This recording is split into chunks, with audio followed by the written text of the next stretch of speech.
Assalamu alaikum Zabist. You're watching Zab FM. I am your host Fatima and you're watching Biotalk, where we delve deeper into the world of science and enlighten you about the new research is being done in the field. Welcome back to the podcast. Today we have very special guests here who are going to be talking about schizophrenia and genomics taken from the course Genomics and Proteomics. So without further ado, let me introduce you to Umar, Hassan and Anas. Assalamu alaikum. Waalaikumsalam. How are you guys doing? We're good, alhamdulillah. How has your day been so far? Been great actually.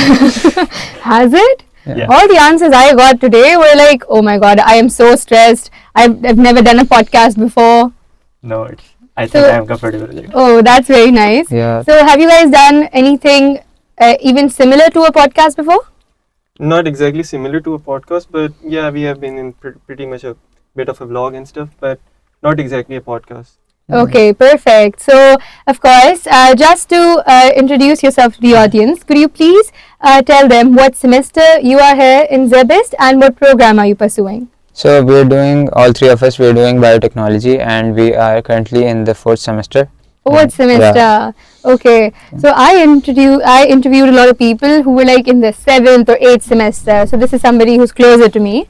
So obviously done with 2 years at Zabist. How has it been this far? It's been a great experience, but I think related to labs, Okay, great. And anything you'd like to add? नहीं, I'm fine with it. जहाँ अनस ने जो बातें बताई, ये सारी चीज़ें के अंदर अगर improvements हो तो that can be pretty good for us. So anything you'd like to add how Zabist has treated you in the past 2 years? If you've met good people, anything would In do. that case, Zabist has been really good. I've made good friends and overall my teachers and all my program managers and Dr. Hamad, he has been pretty nice with us. Okay, great. So anything you'd like to add to that, Umar? Yeah, it's been pretty good. It's been pretty good. I don't want to add anything to that, but yeah, it's been a great experience. Actually, and I would agree with Anas a bit. That labs do need a bit of a work, but क्योंकि I have a bit of a positive aspect as well.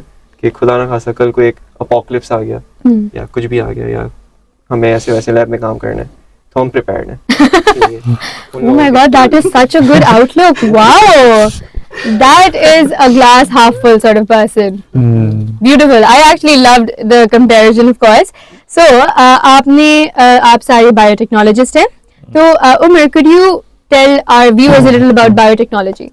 हाँ, biotechnology like it's a field of study, it's a field of research जिसमें mainly जो work है वो genomics के ऊपर है, genes के ऊपर है.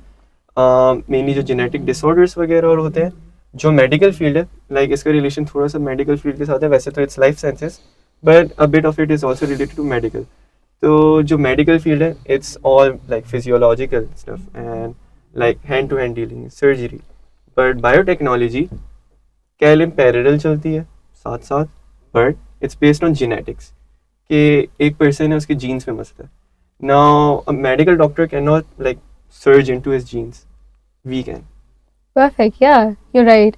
So, yeah, it's very research based, of course, and it is very interesting. Yeah, it is a bit research based, but क्योंकि recent development, by recent I mean like 10 to 20 years की पहले की जितनी भी development वगैरह हो रही हैं, like वो development अब थोड़ा practical use में आ रही हैं.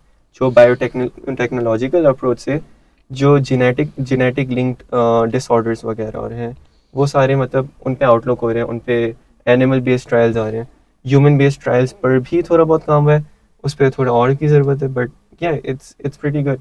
Definitely, the labs here in Pakistan are definitely working on different researches. Even I was able to visit Karachi University. The STEM lab there is brilliant. The researchers there are doing great work. Yeah, actually they are. असल में mainly जो हमारे scientist वगैरह होते हैं बाहर मुल्क में भी, even if you have studied from Miss Urusa, Miss Urusa के एक प्रोफेसर हैं जो कि कराची यूनिवर्सिटी में, उन्होंने CRISPR, have you read about the CRISPR theory? Yeah, CRISPR theory. Not the CRISPR theory, like the CRISPR research paper.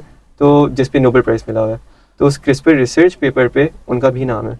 Oh. Yeah, तो पाकिस्तान में और मेनली सब कॉन्टिनेंटल जो कंट्रीज वगैरह हो रहे हैं उनका मतलब बहुत हैंड इन है, like into the biotechnological field and the life sciences field.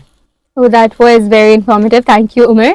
So of course, you as biotechnologist, there has to be a certain reason you chose this particular field. तो बचपन से ही रिसर्च में जाने का शौक था, scientist बनने का शौक था, या किसी और फील्ड से लुढ़कते लुढ़कते आप यहाँ तक आए? Not actually, I think related to practical work ज़्यादा था, related to लैब में क्या होता है, लैब में क्या होता है, इसका ज़्यादा था शौक, के एक्सपेरिमेंट करने का शौक, कुछ फाइंड आउट करने का शौक कि क्या आउटकम निकलेगा किस चीज़ का, बिकॉज इवेंचुअली ही आउटकम निकलेगा, एक्सपेरिमेंट होते होते होते होते ही आउटकम निकलता है.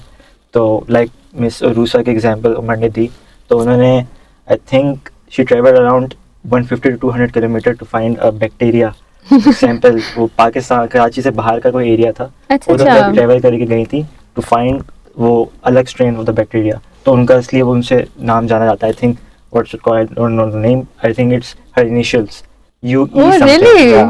I didn't know this. Jazz and something. So I think वो उन्होंने काफ़ी टाइम ऑब्वियसली उस पर लगाया, उन्होंने उसको, उनका शौक था ऑब्वियसली फाइंड करने का. सो दैट थिंग मुझे वो आई थिंक मुझे स्ट्राइक करती है चीज़ के एक्सपेरिमेंट होना चाहिए. आपने कोई नई चीज ढूंढी. एग्जैक्टली, ताकि वो काफी फैसिनेटिंग होता है. I do agree.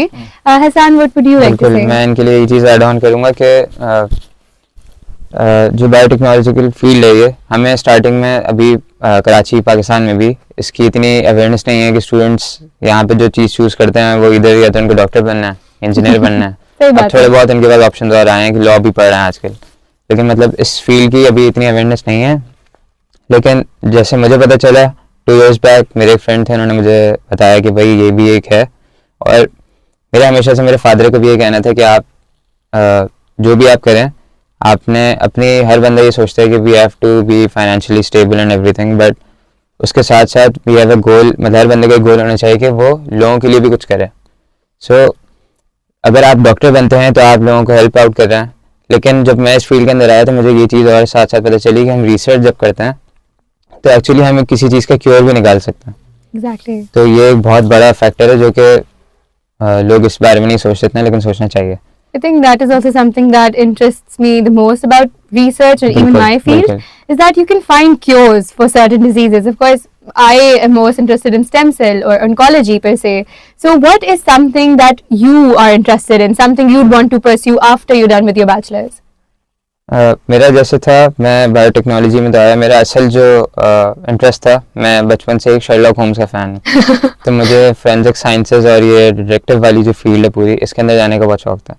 लेकिन अनफॉर्चुनेटली कराची पाकिस्तान के अंदर इससे रिलेटेड कोई भी बैचलर्स करवाता नहीं है. तो जब मैंने रिसर्च की तो मुझे पता चला कि जब आप बायोटेक्नोलॉजी करते हैं तो आप इसके बैचलर्स के बाद मास्टर जो है वो कहीं पे भी फोरेंसिक्स में कर सकते हैं. तो ये भी है. और अगर आपका इंटरेस्ट इसके अंदर डेवलप हो जाए तो आप फिर कोई और इससे रिलेटेड फील्ड में भी आगे. I think my friend could relate to that. She also wants to be a forensic scientist. So what about you, Anas? Any idea what you're going to be doing after your bachelor's? On a molecular level, I think related to nanotechnology. I Oh. think finding cures related to cancers, or maybe because I was reading somewhere on LinkedIn that Swedish scientists ने nanotechnology use करके cancer tumor को kill करना start कर दिया. Like they are really small nanobots और आपकी body में induce कर देगी blood में, and they are killing the nano cells. Very cancer interesting. cells. Very तो interesting. ये Swedish में start हो गया. Like they are building nanotechnology. और यहाँ पे भी मैंने क्योंकि फर्स्ट सेमेस्टर हम आए थे तो काफ़ी ज़्यादा नैनो टेक्नोलॉजी पे फोकस किया जा रहा था. राइट नाउ भी, अभी भी पिछले semester there's been a lot of projects related to nanotechnology. Yes, definitely. So I think I will choose that field. Nanotechnology. Okay, perfect. So what about you? Yeah, actually, like Hassan said, he wants to pursue forensics. Like Anas said, he likes to pursue cancer research. मैं भी थोड़ा सा मतलब intermediate में हूँ. मुझे भी like I like forensics as well. I even like neurology as well. But देखते हैं कि क्या होगा. Obviously वो तो वक्त ही बताएगा. So basically बायोटेक्नोलॉजी अगेन आप लोगों ने काफ़ी कहा कि एक न्यू फील्ड है इन पाकिस्तान और यहाँ पे अभी इसकी मार्केट इतनी है ही नहीं. ओवर सैचुरेट तो बहुत दूर की बात हो जाएगी. Do you have anything to add to it? नहीं, I would agree with Anas. जो अनस ने बात की हुए उसके हाथ वगैरह कांपते हैं, वो मेरे से बहुत सुनता भी था.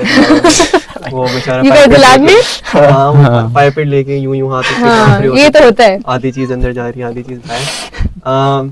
नहीं, मुझे लाइक मैं I think I do suffer from a bit of OCD. तो मुझे परफेक्शन चाहिए होती है लैब में. मुझे पसंद है कि अगर कोई टीचर डांट भी रहा है, सही काम कराने के लिए सही चीज़ पे, तो मुझे वो चीज़ अच्छी लगती है। एवं से हुए हुए एक्सपेरिमेंट्स मुझे नहीं पसंद, but it's up to everyone. Some people like let it sink I think in even or with something. Anas, he was like, let me have time to perfect it. Don't expect me to be perfect on my first try, and that is right. That is absolutely fine, of course. कि- Exactly. अगर आप एक experiment पहली बारी में बहुत अच्छा कर लेंगे, आप तो फिर हाँ। बहुत ही महान हो जाएंगे. Exactly. That doesn't happen for everyone, of course. Doesn't आप happen एक for नई टेक्निक everyone, सीख रहे हैं. but उसमें यही है कि it can be improved. मतलब यूँ है कि Definitely. even if someone needs extra time, extra hours in lab, extra support, तो वो सब भी provided होनी चाहिए साथ साथ. बट हाँ, ये भी है कि भाई पर्सनली बंदा खुद भी तैयार हो कि यार मैंने परफेक्ट करना है काम, करना है मैंने अपना मैंने. काम सही You're करना है. focused only on that Correct. experiment, ताकि आप इधर उधर आपका फोकस ना जाए, आप सिर्फ उसी चीज पे फोकस करें. Exactly. So that was a very good and very productive discussion. Thank you so much for that. So coming back to the actual topic of today's podcast, of course, schizophrenia and genomics, which is, oh my god, extremely interesting even to me. So Hassan, we'll start with you. So could you just give a brief overview of what schizophrenia is and its genetic basis? Sure. Okay, so schizophrenia जो है वो एक chronic mental disorder है जिसके अंदर हमें जो symptoms we see are hallucinations, delusions and cognitive impairments, जिसके अंदर आपको जो patients इससे सफ़र करते हैं उनको बहुत ज़्यादा muscular imbalance होता है, they are unable to focus, बहुत सारी चीज़ें, और मतलब इवन वॉक करने में भी काफ़ी प्रॉब्लम्स होती हैं. मोस्टली अभी जिस के ऊपर रिसर्च चल रही है अभी एग्जैक्टली क्लियर नहीं है कि ये क्या चीज़ कॉज करती है, बट मेन जो हमें अभी फ़िलहाल समझ आया है मोस्टली वो ये है कि it is link to genetics, जिसके अंदर there are 2 genes, there is one COMT and DISC1. These are the names of the 2 genes. ये मोस्टली इफेक्ट होती हैं, और दोज पीपल जो इफेक्ट होते हैं इससे वो ये इसका रिस्क फैक्टर जो है वो तब इंक्रीज होता है जब आपके फर्स्ट डिग्री रिलेटिव्स जो हैं, क्लोज रिलेटिव, अगर ये आपके फैमिली ट्री में किसी को है तो बहुत लाइकली होता है कि आपको भी ये चीज़ अफेक्ट कर सकती है. Perfect. That is very fascinating to link schizophrenia with genetics. Umar, would you like to add something to that? Like Hassan said, that it is a neurological disorder. Neurological disorder में if we divide our brain into neurons, so neurons are cells, no? And each and every cell has a nucleus, and each and every nucleus has DNA in it. तो ये genes जो हैं जो कि schizophrenic patient की होती हैं, majorly it's not important कि वो affected हो. Like Hassan stated some names of some genes. सही है. वो genes affected normally क्योंकि research based है. तो researchers do tell us कि वो certain genes affected होती हैं. Statistics do tell us कि वो certain genes schizophrenic patients में affected हैं. But necessarily नहीं है. It's not based on कि some genes are there. It's based on either some genes are either expressed or not. तो अगर कोई genes है, हो सकता है हम सब के अंदर schizophrenia की जीन हो, बट ज़रूरी नहीं है कि एक्सप्रेस भी हो रही हो. तो या दैट्स इट. अच्छा, it's not only gene expression based, it's also polygenetic. Polygenetic means कि एक जीन ज़रूरी नहीं अफेक्ट हो रही हो, एक से ज़्यादा जीन्स भी अफेक्ट हो सकती हैं. हो सकता है कि कोई जीन एपिस्टेटिक हो, कोई भी चीज़ हो सकती है. इस पर हमें फर्दर रिसर्च की ज़रूरत है. और इसके अलावा या एक और चीज़ है कि जीन की एक्सप्रेशन जो है वो बेस्ड होती है ऑन एपिस्टेटिक मार्कर्स. तो ये जो एपिस्टेटिक मार्कर्स होते हैं ये लाइक सबके अंदर होते हैं, जैसे लाइक ट्रांसक्रिप्शन फैक्टर्स हैं जो कि एक जीन को एक्सप्रेस करते हैं. अब ज़रूरी नहीं है कि लाइक सिर्फ ट्रांसक्रिप्शन फैक्टर्स ही हों. 2 चीज़ें हमारी बॉडी के अंदर जीन्स को कंट्रोल करती हैं. एक ट्रांसक्रिप्शन फैक्टर्स जो कि बाय बर्थ हर किसी के अंदर होते हैं, हर सेल को बता रहे होते हैं कि आपका ये स्पेशलाइज फंक्शन है, आपने ये प्रोटीन को बनाना है. ये ट्रांसक्रिप्शन फैक्टर्स करते हैं. एक होता है एपिजेनेटिक जीन्स, एपिजेनेटिक मार्कर्स, ये सर्टेन जीन्स को एक्सप्रेस करते हैं. तो ये जो एपिजेनेटिक मार्कर्स होते हैं ये बहुत लाइक ब्रॉड टर्म है, बट ये अलग अलग मार्कर्स भी हो सकते हैं. It can either be from the environment. ठीक है, कोई बंदा है जैसे कि वो अगर कोई केमिकल इंडस्ट्री के साथ रह सकता है तो वो केमिकल्स जो है वो एक एपिजेनेटिक मार्कर की तरह एक्ट करेंगे, उस बंदे की बॉडी में जाएंगे और हो सकते हैं कैंसरस जीन्स को एक्सप्रेस करते हैं. क्योंकि स्किज़ोफ्रेनिया की रीजंस जो है वो थोड़ी सी लाइक न्यूरोलॉजिकल रीजंस हैं. वो इतनी लाइक केमिकल म्यूटेशंस की वजह से नहीं होती, थोड़ी सोशल इंटरेक्शंस वगैरह की वजह से या ट्रॉमा बेस्ड होती हैं. तो ये जो एपिजेनेटिक मार्कर्स हैं ये उधर से नहीं आ रहे थे, ये केमिकल म्यूटेशन से नहीं आ रहे थे, केमिकल मार्कर्स नहीं है. ये वो मार्कर्स हैं जो कि बंदे की सोशल इनसिक्योरिटीज़ की वजह से हो रही थी, सोशल एंग्जाइटी की वजह से आ रही होती है, या इन इवन किसी चीज़ से भी उसका एक्सपोजर हुआ हो जब वो like either it be prenatal, either it be pre-adolescence या even in adults.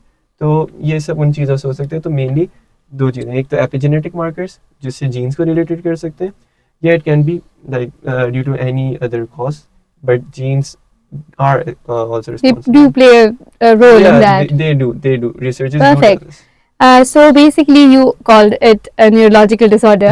It is. So with neurological disorder, especially in Pakistan, किसी भी तरह का disorder होगा, they'll just term them, the most famous word that is used is pagal. So basically with schizophrenia, of course. So Anas, could you tell me what are some challenges that are faced in understanding and managing schizophrenia? So basically सबसे बड़ा challenge तो ये है because the complexity of the disorder itself. So it every individual अलग तरीके से manifest करता है बंदा इस को, तो it's not easy to pinpoint का यूनिवर्सल ट्रीटमेंट क्या होगा. Other than that social stigma है, वही जैसे आपने कहा कि पागल बोल देते हैं, इसकी वजह से ना अर्ली डायग्नोसिस नहीं होता है. Exactly. और बंदा फिर रहता है कि मैं अगर मुझे आगे बात पागल हो जाऊंगा, पागल खिलाऊंगा, तो इसलिए सोशल स्टिग्मा की वजह से. Other than that psychiatric disease में फंडिंग बहुत कम होती है रिलेटेड टू अदर डिजीज़ जो हैं हमारे, उनसे बहुत कम फंडिंग है. ऑब्वियसली जब एक चीज़ में हम फंडिंग नहीं करेंगे, पैसा नहीं लगाएंगे, उसके डिजीज़ में फाइंड करने में हार्ड होगा, मुश्किल होगा. तो दैट्स आई थिंक ये रीज़न जो है कॉम्प्लेक्सिटी में हमारे पास करती हैं. एक्चुअली आपने डायग्नोस्टिक्स की बात की, आपकी बात बिल्कुल ठीक है कि उसे डायग्नोज करना भी काफ़ी मुश्किल है. मुश्किल हो रहा है. Even I knew of a schizophrenic patient who I knew for a very long time. And for that period, they did have schizophrenia, but उन्हें भी नहीं समझ आ रहा था कि उनके क्या symptoms हैं. Of course, हमारे यहाँ medical professionals जो हैं, उनको भी इतना अबूर नहीं है एक तरीके से कि किस तरह एक schizophrenic patient को treat किया जा सके. तो of course जो आपने बात की वो बिल्कुल ठीक थी. Okay, so Umar, let's shift to diagnosis कि आपके पास diagnosis of schizophrenia जो है वो किस तरह से किया जाता है? So about diagnosis, देखो जो पाकिस्तान में डायग्नोसिस वगैरह और हो रही है स्किज़ोफ्रेनिया की, that's purely clinical based. You go to a psychiatrist, you go to a psychologist, you tell them your symptoms कि भाई हमें कुछ चीज़ दिख रही है, हमें कोई आवाज़ें सुनाई दे रही हैं, और वो फिर जो साइकियाट्रिस्ट है, मेडिकल प्रोफेशनल है, या even if there is a psychologist, वो आपके सिम्टम्स के हिसाब से आपको बता देंगे कि आपको स्किज़ोफ्रेनिया या इवन कोई अदर रिलेटेड डिजीज़ भी है, जो कि लाइक बहुत बड़ा मिसकंसेप्शन है कि भाई सिर्फ स्किज़ोफ्रेनिया में हेलुसिनेशन होती है, दूसरे आपको डिजीज़ के अंदर भी हेलुसिनेशन वगैरह हो सकती है. But other than clinical trials there are MRIs that can be done, क्योंकि स्किज़ोफ्रेनिया में normally the grey matter of your brain it increases in size. So schizophrenia की MRI के थ्रू भी टेस्टिंग हो सकती है. इसके अलावा जेनेटिक टेस्टिंग भी हो सकती है, like the 2 genes that Hasan said कि हो सकता है वो जीन्स ओवर एक्सप्रेस हो रही हो, या कोई और जीन्स क्लिनिकली हो, या फैमिली हिस्ट्री भी देखी जा सकती है कि एक पर्सन है उसकी फैमिली हिस्ट्री में स्किज़ोफ्रेनिया रन हो सकता है, तो he is more likely, he is more susceptible to get schizophrenia. तो उस रीज़न की वजह से भी हो सकती है. But that's not the ultimate trial कि एक बंदे की फैमिली में रन हो रहा है तो उसको स्किज़ोफ्रेनिया है. There are chances that the person can have schizophrenia, but वही क्लिनिकल ट्रायल्स वगैरह और हो गई, MRI हो गया, उसके बाद he can be diagnosed as a schizophrenic. So basically, he did talk about certain difficulties that patients go through when being diagnosed with schizophrenia. So what are some challenges, Anas, you think, and how are we going to overcome those challenges? So I think multidisciplinary approach should be the key here, जिसमें pharmacological treatment, cognitive behavioral therapies and support programs. Support programs क्यों, like public education provide करें कि to reduce stigma कि ये mental illness जो schizophrenia जो है, ये मेंटल इलनेस, ये पागल नहीं, should be cured. So other than that research programmes between neurologist काम करें, बिटवीन क्लिनिशियंस काम करें, आपस में मिलजुल के डिसाइड करें कि किस तरह हम इसको सॉर्ट आउट कर सकते हैं. सो आई थिंक इस तरह हम सॉल्व कर सकते हैं स्किज़ोफ्रेनिया के प्रॉब्लम्स को. Great. So we did talk about कि किस तरह ट्रीटमेंट की जा सकती है या इस तरह की कोई ways हैं अगर in Pakistan or even worldwide. So Hassan, what are some modern therapies that can be used? Are human trials and animal trials being done right now? तो जो हम दूसरी मॉडर्न थेरेपीज़ की तरफ जा सकते हैं, उसके अंदर हम क्रिस्पर जो जीन एडिटिंग मेथड है उसके थ्रू हम जीन के अंदर जो म्यूटेशंस हो रही हैं, जो हमारी COMT और DISC1 जो जीन्स हैं इसके अंदर मोस्टली अफेक्ट हो रही हैं, हम उसके अंदर अगर हम म्यूटेशंस के अंदर देखें कि क्या जो चेंजेस आ रहे हैं इसके कोडॉन्स वगैरह के अंदर, कि पॉइंट म्यूटेशन हो रही है, क्या चीज़ हो रही है, तो अगर हम उसकी तरफ जाएं तो वो भी बहुत ज़्यादा हेल्प आउट करेगा. अदर देन दैट, जो एंटी साइकोटिक ड्रग्स यूज़ होता है, रिसेप्टर मॉड्यूलेटर्स के ऊपर अगर हम काम करें बजाय इसके कि वी यूज़ एवरीडे ड्रग्स, जैसे कि क्लोरप्रोमाजीन, हेलोपेरिडोल, ये दो ऐसे ड्रग्स हैं जो कि हम एंटी साइकोटिक्स के तौर पे यूज़ करते हैं. It's only aware of the person. इनके अंदर कोई this is not a cure, ये कोई ट्रीटमेंट के तौर पे नहीं है. ये सिर्फ एक बंदे को एक इलोंगेट करते हैं प्रोसेस को, कि कुछ टाइम का पीस या बंदा एक ऐसी स्टेट के अंदर चले जाए जिसके अंदर वो मतलब he is useless. So it's not actually helping him, it's just making him sleep. तो एक ये है कि हम इसकी जगह जीन एडिटिंग करके इसको कम्प्लीटली कट ऑफ करें, फिनिश कर दें बिल्कुल. और अदर देन दैट हम ग्लूटामेट रिसेप्टर मॉड्यूलेटर्स पे काम करें जो कि इनहिबिट या इन्हांस करते हैं किसी भी फंक्शन को. ठीक है, परफेक्ट. सो उमर, जो भी अभी हसन ने सारी बातें की हैं, कि डू यू थिंक कि these therapies will revolutionise the treatment of schizophrenia? Before going on to Hassan's comments, मुझे if someone has seen the film A Beautiful Mind, उसके अंदर यही होता है कि एक there is this guy who is schizophrenic and he is like a brilliant person, like he is like a maths genius, और उसको even it's a real life story, उस बंदे को like Nobel Prize तक मिला है. तो but after he was diagnosed with schizophrenia, ठीक है. So the guy got schizophrenia in the film and he started taking certain medications. अब वो medications क्या कर रही थी, उसका जो brain है उसको wear off कर रही थी. वो जो skills perform कर पा रहा था medication से पहले, अब वो नहीं कर पा रहा था. Even though उसकी hallucinations wear off हो गई थी, but वो चीज़ें continue नहीं कर पा रहा था. वो therapeutic approach के बाद इतना बड़ा genius नहीं रहा था. Then what he did was he skipped out his medication, he cheated them, ठीक है. उसने medication लेना छोड़ दी थी. उसकी वजह से हेलोसिनेशंस वापसी आना शुरू हो गई थी. स्किज़ोफ्रेनिया के जो सिम्टम्स थे वो वापसी आना शुरू हो गए थे, बट स्टिल उसका दिमाग जो था वो वापसी चलना शुरू हो गया था. तो यानी कि ये पिल्स और एनी मेडिकेशन जो अभी तक ले रहे हैं लोग, it does affect their mental capabilities. तो जो फार्माकोलॉजिकल अप्रोच है उसके अंदर ये प्रॉब्लम है जो कि पेशेंट्स के सफ़र करते हैं, क्योंकि इट्स नॉट परमानेंट, ठीक है. It's not permanent. उसके अलावा इसके अफेक्ट मतलब जो मेडिकेशंस हैं वो continue, it's for life time. आप उसको स्किप आउट नहीं कर सकते. उसके डोज इंक्रीज होते रहते हैं, उसके साइड इफ़ेक्ट्स भी बहुत आते हैं. तो yeah it's not the permanent approach. We as a biotechnologist, like the researches that are going on, वो जीन एडिटिंग में फोकस कर रही है. तो जो genes like it's a polygenetic disorder, but जो जीन्स फाउंड आउट हो गई हैं, जो जीन्स मिल गई कि भाई these genes are causing schizophrenia, वो जीन्स के ऊपर वर्कआउट हो सकता है. वो जीन्स को एडिट किया जा सकता है, साइलेंस किया जा सकता है using loads of like the approaches that are on our way, or loads of researches that are going on. तो उनको इनसे कनेक्ट किया जा सकता है. तो इसके अलावा पर्सनलाइज मेडिसिन का भी एक तरीका है कि बिकॉज हम सब अलग हैं, हम सबकी जीन्स अलग है. We are 99.8% similar, 0.2% we are different.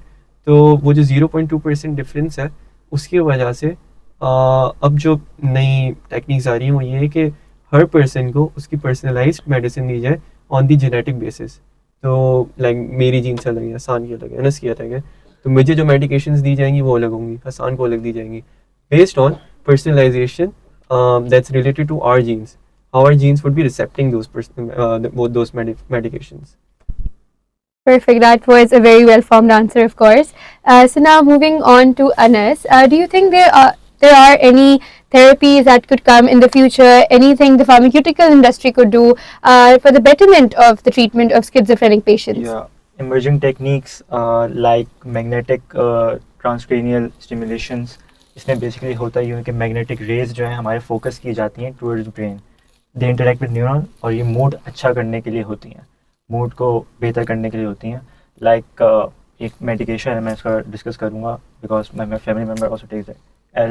एल्प medicine, एल्पोरिज्म, बेसिकली सारा मूड को बेहतर करने के लिए होता है, टू रिड्यूस द हेलुसिनेशन काम ना हो, क्योंकि हमारे ब्रेन्स में एक्चुअली केमिकल्स होते हैं, केमिकल्स को इंटरेक्ट करके ही हमें जो है मूड बेटर करना होता है पेशेंट का.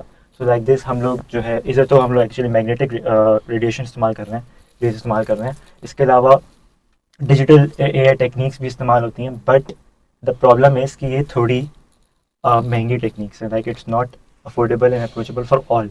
ऑब्वियसली अगर किसी पुअर को स्किज़ोफ्रेनिया का प्रॉब्लम है, so how will be he diagnosed.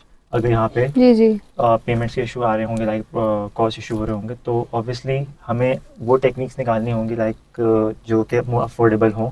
So I think they are also working on it. So hopefully. Perfect. So today's discussion was actually a valuable piece of information for a lot of people, because of course neurological disorders जो taboos हैं उनके against we as people from Pakistan need to diminish those, of course. And it was very informative. Thank you guys, you were great. You did a great job at explaining schizophrenia and its treatments, of course. So thank you once again. And would you like to leave our audience with any parting comments?